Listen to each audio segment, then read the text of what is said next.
La journée a été construite en deux grands temps. Un premier temps qui porte plus spécifiquement sur le champ de la formation et un deuxième temps l'après-midi sur le champ de l'insertion et de l'information et de l'orientation.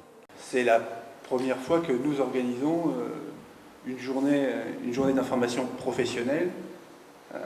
On démarre avec cette journée sur la qualité, un cycle de 3 journées en 2010. Il nous a paru important, bien entendu, d'aborder la question à partir des commanditaires, à partir des prescripteurs, et c'est un choix qui a été fait des prescripteurs et des commanditaires publics, en l'occurrence le Conseil régional et Pôle emploi. Je crois qu'on peut tous collectivement se réjouir de voir ces deux grands opérateurs travailler ensemble, j'ai envie de dire la main dans la main, même si l'image est un peu usée. Et comment faire en sorte que le niveau de qualité soit inclus dans la commande publique et qu'on le perde pas. Dans une tradition plutôt francophone, la qualité, c'est un niveau de prestation. C'est une définition assez proche de ce que la qualité est dans le sens commun. A l'inverse, les normes internationales et l'approche plutôt anglophone de la qualité, c'est une approche qui ne rentre pas dans le contenu. Aujourd'hui, on est plutôt sur une approche process. Je vais expliquer un petit peu comment on s'est saisi de la qualité des démarches et des outils pour en fait structurer l'activité de Pôle emploi dans le champ de la formation. Tout ce qu'on peut faire dans une démarche qualité vise à satisfaire un client, pas deux, pas trois, un seul.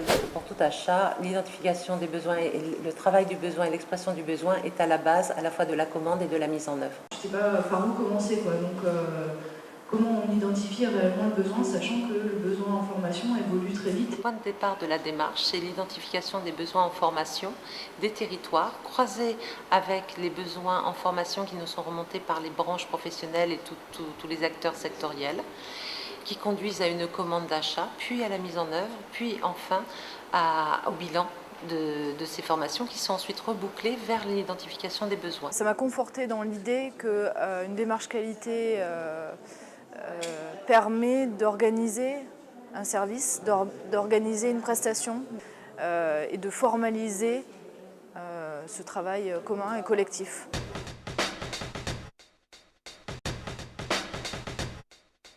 La démarche qualité qu'on veut conduire, elle est centrée sur l'amélioration de ce qui ne va pas. L'impact réel de la formation sur l'insertion, ce qui est effectivement très difficile à évaluer d'entrée, puisque la formation vise à augmenter ou à faire acquérir un niveau de compétences qui s'évalue en fait en situation professionnelle.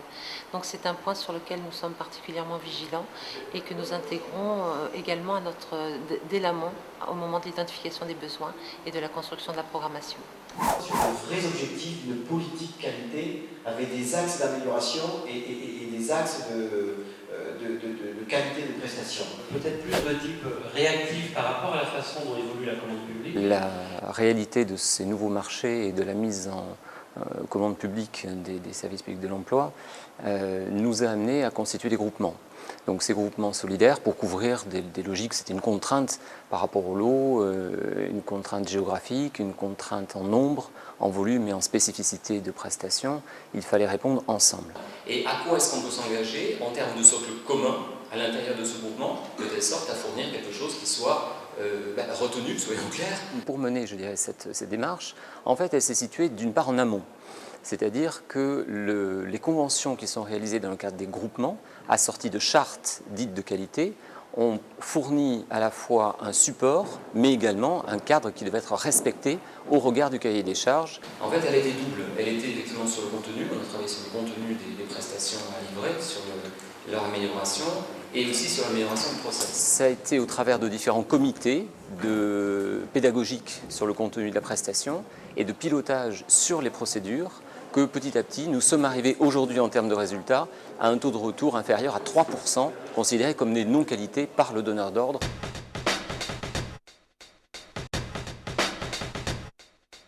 Moi, ça m'a permis, en tant qu'animatrice, la démarche, ça m'a vraiment permis avec mes collègues de mettre en place une organisation, des méthodes et des outils pour vraiment réaliser des prestations de qualité, parce que c'était central. Ce qui est central dans la démarche qualité, c'est les coûts clients. La qualité, pour qui, avec qui, c'est évident que la qualité sans les salariés, il n'y a pas de qualité, puisque c'est eux qui l'apportent auprès des bénéficiaires, demandeurs d'emploi et salariés.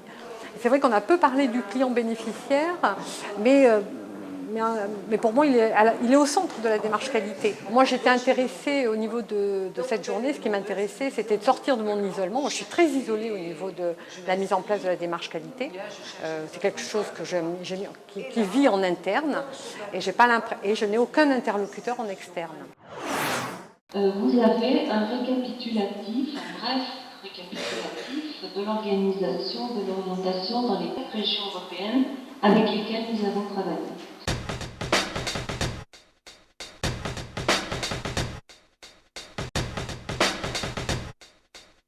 J'aurais été intéressé de savoir quelles bonnes pratiques ou quelles pratiques intéressantes vous avez repérées en Europe à travers toutes ces années de projets européens.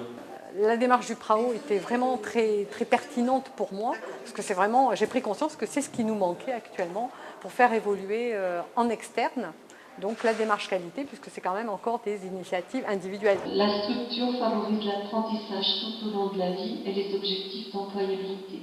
Moi, je suis complètement partante pour participer à un réseau d'échanges sur la qualité en Aquitaine. Donc on est plutôt sur une approche de la qualité, j'ai envie de dire, à usage interne, c'est-à-dire à partir de la propre initiative de la structure et de l'institution, en essayant de s'inscrire dans une démarche d'amélioration continue de son service rendu aux usagers, au public, aux clients, selon leur statut. Y a-t-il une place? Quelle place reste-t-il? Donne-t-on suffisamment de place à l'écoute des stagiaires dans cette démarche qualité?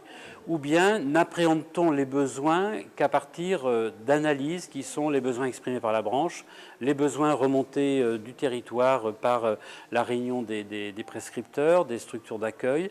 Là, il y a sans doute un point à approfondir, à retravailler, qui a été seulement, je dirais, évoqué ce matin. Qualité pour les commanditaires, qualité en interne. J'aimerais bien qu'on n'oublie pas quand même qualité pour les usagers et les clients.